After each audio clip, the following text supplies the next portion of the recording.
ระบุว่าเวลานี้เนี่ยสหรัฐกับพันธมิตรตะวันตกนั้นเนี่ยก็ต่างพร้อมเนี่ยว่าวันนี้เนี่ยจะเสียสละตัวเซเลนกี้ให้เป็นแพะรับบาปหากว่ารัสเซียเนี่ยสามารถยืดความสำเร็จในสนามรบออกไปได้เรื่อยๆโดยบอกว่าตอนนี้เนี่ยประโยชน์ของเซเลนกี้นั้นหมดลงแล้วและตระหนักว่าความไร้ประโยชน์นี้เนี่ยทำเนียบขาวก็พร้อมที่จะโยนตัวเซเลนกี้นั้นลงไปยังกองขยะแห่งประวัติศาสตร์และไม่ต้องคิดอะไรอีกแล้วก็จะหาคนมาแทนเซเลนกี้ในตำแหน่งผู้นำของยูเครน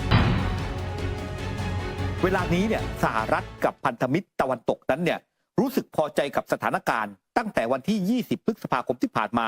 เนื่องจากว่าตอนนี้เนี่ยความชอบธรรมของวโลดิเมียร์เซเลนกี้ผู้นำยูเครนเนี่ยตอนนี้เนี่ยมันหมดลงแล้วเพราะอะไรเพราะว่าวโลดิเมียร์เซเลนกี้นั้นเนี่ยจะต้องอยู่ในตำแหน่งเนี่ยถึงเดือนพฤษภาคมแต่หลังจากครบวาระแล้วเนี่ยเซเลนกี้ก็ไม่ลงจากตำแหน่งไม่มีการจัดการเลือกตั้งดังนั้นสหรัฐอเมริกากับตะวันตกเนี่ยมองว่าวันนี้เนี่ยเซเลนกี้นั้นเนี่ยต้องอาศัยเนี่ยตะวันตกเนี่ยคอยสนับสนุนอย่างเต็มรูปแบบซึ่งเหล่าพันธมิตรชาติตะวันตกเนี่ยก็ต่างพร้อมเนี่ยว่าวันนี้เนี่ยจะเสียสละตัวเซเลนกี้เนี่ยให้เป็นแพะรับบาปหากว่ารัสเซียเนี่ยสามารถเนี่ยครับยืดความสำเร็จในสนามรบออกไปได้เรื่อยๆกองกำลังยูเครนเองนั้นก็ต้องเผชิญกับความเหนื่อยล้าและขวัญกำลังใจนั้นก็เสียมากไปเรื่อยๆเนี่ยครับหน่วยข่าวกรองของรัสเซียระบุด้วยว่าตอนนี้เนี่ยเห็นชัดได้ว่าประธานาธิบดีนะครับโจไบเดนเองทำเนียบขาวเองนั้นเนี่ยกำลังจะปิดตัวเซเลนกี้ในโปรเจกต์นี้เนี่ยในเร็ววันนะครับโดยบอกว่าตอนนี้เนี่ยประโยชน์ของเซเลนกี้นั้นหมดลงแล้วครับและตระหนักว่า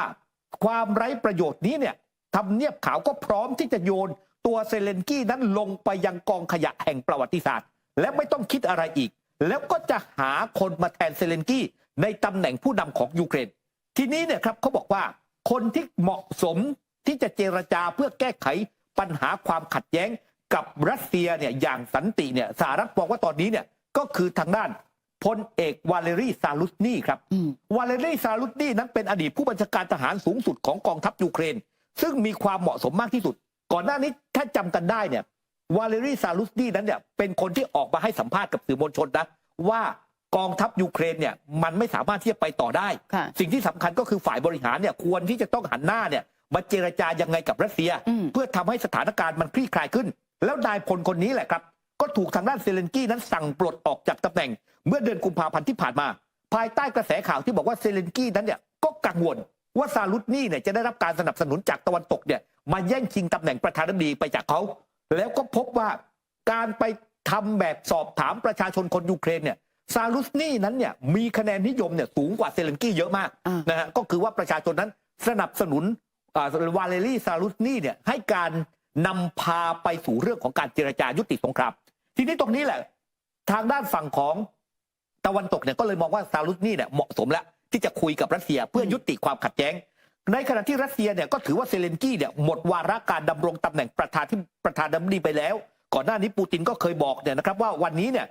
รัฐสภานั้นยังคงถูกต้องตามกฎหมายแต่อำนาจของประธานาธิบดี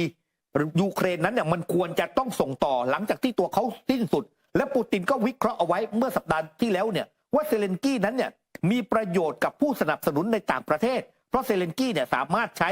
นโยบายหลายประการได้โดยแม้เนี่ยไม่ได้รับความยินยอมในหมู่ชาวยูเครนก็ตามแล้วก็สามารถที่จะยืดความเป็นศัตรูกับรัสเซียออกไปได้และหลังจากนั้นเนี่ยปูตินก็บอกว่าเซเลนกี้เนี่ยจะต้องรับผิดชอบหลังจากทำทุกอย่างจบให้กับตะวันตกแล้วซึ่งก่อนหน้านี้เนี่ยครับเซอร์เกย์นาริกินผู้อำนวยการข่าวกรองต่างประเทศของรัสเซียก็เคยออกแถลงการระบุว่าหน่วยข่าวกรองเนี่ยได้รับข้อมูลจากเจ้าหน้าที่ระดับสูงจากประเทศตะวันตกกำลังหารือกันเกี่ยวกับความจำเป็นในการหาคนมาแทนวโลดิเมียร์เซเลนกี้โดยหน่วยข่าวกรองระบุว่าผู้ที่ถูกมองว่าเป็นศักยภาพในตำแหน่งผู้นำประเทศนั้นมีอยู่หลายคนและหนึ่งในนั้นก็คือวาเลรีซาลุสนีนั่นแหละครับหน่วยข่าวกรองระบุด้วยว่าเหตุผลหลักที่ผลักดันให้ชาติตะวันตกเนี่ยมองหาคนมาแทนเซเลนกี้ก็มาจากคำสัญญาของเซเลนกี้เองที่บอกว่าจะพิชิตรัสเซียในสนามรบแต่จนถึงตอนนี้เนี่ยก็ไม่บรรลุเป้าหมายอีกประการหนึ่งก็คือความอวดดีของเซเลนกี้ที่ผ่านมานั้นเนี่ยไปตอบโต้กับพันธมิตรอะไรที่เซเลนกี้ไม่พอใจเซเลนกี้นั้นก็จะออกมาตอบโต้กับพันธมิตรทั้งที่พันธมิตรเหล่านั้นเนี่ยช่วยเหลือเซเลนกี้มาโดยตลอดนะครับซึ่งเขาบอกว่าชาติตะวันตกคิดว่าตอนนี้เนี่ยผู้นำยูเครนเนี่ยมันไปไกลเกินกว่าที่จะควบคุมได้แล้วและเซเลนกี้ก็ไม่สามารถที่จะเป็นฝ่ายเจรจากับรัสเซียได้อีกต่อไปดังนั้นต้องหาคนอื่นมาแทนก็รอดูแล้วกันนะครับเพราะว่ารายงานข่าวในลักษณะแบบนี้ออกมาตั้งแต่ช่วงปลายปีที่แล้วนะครับแต่ว่าตอนนี้เนี่ยอย่างที่บอกครับว่าเซเลนกี้นั้นเนี่ย นั่งอยู่ในตำแหน่งผู้นำยูเครนเนี่ยจริงๆเนี่ยคือหมดวาระแล้วแต่ไม่ยอมลงจากเก้าอี้ไม่ยอมจัดให้มีการเลือกตั้งนั่นเองครับขณะที่ความเคลื่อนไหวนะคะระหว่างการโจมตีแล้วก็ตอบโต้ทางด้านของรัสเซียแล้วก็ยูเครนนั้นเนี่ยล่าสุดนี้นะคะมีการรายงานจากกระทรวงพลังงานยูเครนค่ะออกแถลงการว่า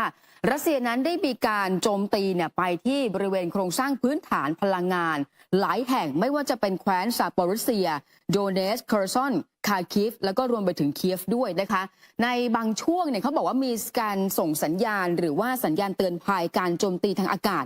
ดังกึกก้องอยู่หลายพื้นที่ขณะเดียวกันเนี่ยกองทัพอากาศยูเครนก็มีการแถลงการเพิ่มเติมว่าทางการของรัสเซียเนี่ยโจมตีด้วยขีปนาวุธ9ลูกแล้วก็โดรนโจมตีอีก27ลำแต่ระบบป้องกันภัยทางอากาศของยูเครนนั้นสามารถทำลายอาวุธเหล่านั้นได้เกือบทั้งหมดยกเว้นขีปนาวุธ4ลูกขณะที่บริษัท D-Tech นะคะบริษัทพลังงานเอกชนรายใหญ่ที่สุดของยูเครนเนี่ยบอกว่า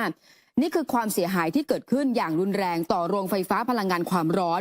มีพนักงาน3คนได้รับบาดเจ็บแล้วนี่เป็นครั้งที่7แล้วที่โรงงานไฟฟ้าพลังงานความร้อนเนี่ยถูกโจมตีในช่วง3เดือนที่ผ่านมาขณะที่แม็กซิมทิมเชนโกค่ะประธานเจ้าหน้าที่ฝ่ายบริหารของ D-Tech เนี่ยระบุว่าวันนี้ต้องการที่จะเรียกร้องให้ประเทศพันธมิตรในการปกป้องน่านฟ้าและก็ระบบพลังงานรวมไปถึงฟื้นฟูระบบพลังงานอย่างทันท่วงทีไม่อย่างนั้นพอเข้าสู่หน้าหนาวเนี่ยพลเมืองชาวยูเครนนั้นอาจจะเดือดร้อนอย่างแน่นอนเหมือนกับที่ผู้นำยูเครนเรียกร้องให้ชาติตะวันตกเนี่ยส่งระบบป้องกันภัยทางอากาศส่งมาให้กับทางยูเครนเพิ่มเติมด้วยค่ะครับจากเรื่องราวของยูเครนเนี่ยครับคุณผู้ชมครับลองไปดูความเคลื่อนไหวผู้สนับสนุนยูเครนรายใหญ่อย่างนาโต้กันบ้างนะครับล่าสุดนั้นเนี่ยนะครับมีการรายงานข่าวว่า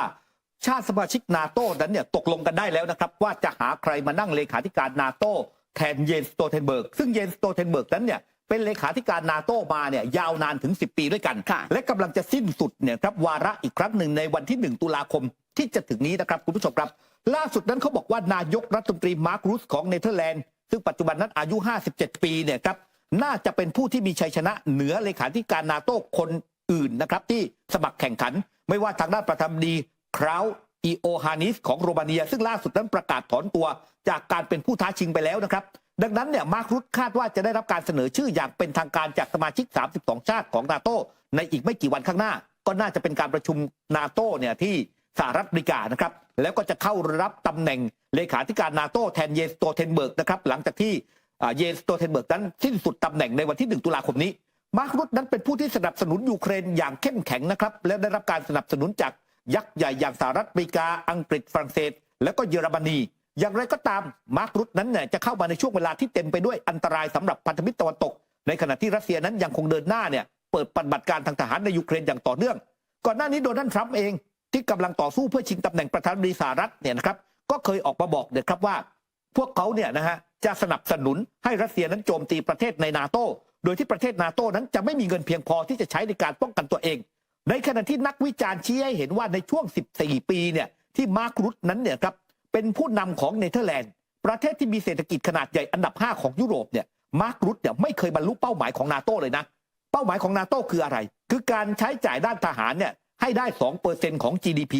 ของเนเธอร์แลนด์ซึ่งมาร์ครูสนั้นทำไม่ได้เลยมาร์ครูสนั้นยังเป็นนายกรัฐมนตรีรักษาการของเนเธอร์แลนด์อยู่นะครับเขาประกาศยุบสภานะครับตั้งแต่เมื่อเดือนกรกฎาคมที่ผ่านมาหลังจากที่แนวร่วมของเขาล่มสลายจากนโยบายคนเข้าเมืองสำหรับเยนสโตเทนเบิร์กนั้นเนี่ยครับเป็นเลขาธิการนาโต้มา10ปีนะครับมีการขยายวาระไปแล้วถึง4ครั้งเนื่องจากสถานการณ์ต่างๆตั้งแต่ความขัดแย้งนะครับเรื่องของโควิดต่างๆนะครับแต่ว่า1ตุลาคมนี้สิ้นสุดแล้วนะฮะคนใหม่ก็คือมาร์ครูสนั่นเองครับก็หนึ่งเดียวนะที่เข้าชิงของเลขาธิการนาโต้นะคะมาร่วมสนับสนุนท็อปนิวส์นำเสนอความจริงได้แล้ววันนี้เพียงกดปุ่ม Super Thanks แล้วเลือกจำนวนเงินตามที่ต้องการได้เลยครับขอบคุณครับ